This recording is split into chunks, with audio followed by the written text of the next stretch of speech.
అదేంటి అంటే పొరుగు వానిది ఆశించటం, పొరుగు వానిది తీసుకోవటం. ఇది దేవునికి అస్సలు నచ్చనటువంటి కార్యంగా మనం పరిశుద్ధ గ్రంథంలో చూస్తూ ఉన్నాం.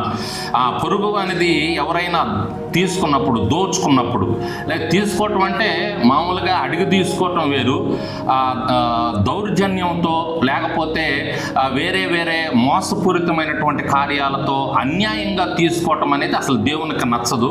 దానికి వెంటనే పనిష్మెంట్ వస్తుంది. ఎవరైతే అలా దోచుకుంటారో, అలా తీసుకుంటారో, అలా ఆశిస్తారో వాళ్ళకి తప్పకుండా పనిష్మెంట్ వస్తుంది.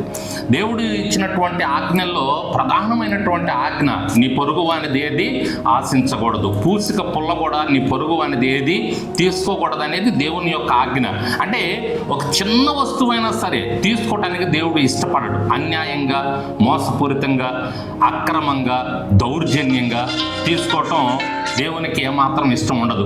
కాబట్టి మీరు ఎవరూ కూడా దయచేసి అటువంటి కార్యం జరిగించొద్దని ఒక దైవజనుడిగా మీకు నేను తెలియజేస్తా ఉన్నాను. ప్రభునంతులరా, మనం పరిశుద్ధ గ్రంథంలో చూస్తాం, అలా తీసుకున్నటువంటి వారిని చాలా భయంకరంగా దేవుడు మొత్తాడు. ఆహాబును తీసుకోండి. ఆహాబు కూడా తన పక్కన ఉన్నటువంటి ఆ నాబోతు ద్రాక్ష తోట తీసుకునడానికి ప్రయత్నం చేశాడు.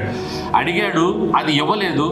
తను వెంటనే సరే తనకున్న దానిలో తృప్తి పడితే బాగుండేది. అయితే అతను అలా తృప్తి చెందక నాబోతుని తన భార్య సహాయంతో చాలా భయంకరంగా, అన్యాయంగా మోసం చేసి అతని మీద అబద్ధ సాక్ష్యం పలికించి అతన్ని చంపించినట్లుగా మనం పరిశుద్ధ గ్రంథంలో చూస్తున్నాం. అలా చేసి ఆ ద్రాక్ష తోటని తీసుకున్నాడు, కానీ ఏమాత్రం సుఖంగా లేడు. వెంటనే దేవుడు మొత్తాడు. మనం ఏదైనా ఇతరులది ఆశించి తీసుకున్నప్పుడు, దౌర్జన్యం చేస్తూ అన్యాయంగానూ తీసుకున్నప్పుడు దానివల్ల ఎటువంటి సుఖాన్ని పొందుకోలేవు. వెంటనే దేవుడు చూపిస్తాడు. అయితే వెంటనే నువ్వేది విత్తుతావో అదే నువ్వు కూడా కోస్తావు, తప్పకుండా ఆ పంటను కోస్తావు.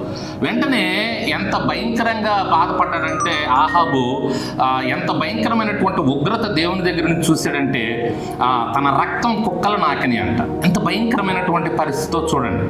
కాబట్టి పొరుగు అనేది ఏది కూడా మనం దోచుకోవద్దు, తీసుకోవద్దు. సరిహద్దు రాళ్ళను జరుపువారు కలరు, వారు శాపగ్రస్తులు అని పరిశుద్ధ గ్రంథం చెప్తాం.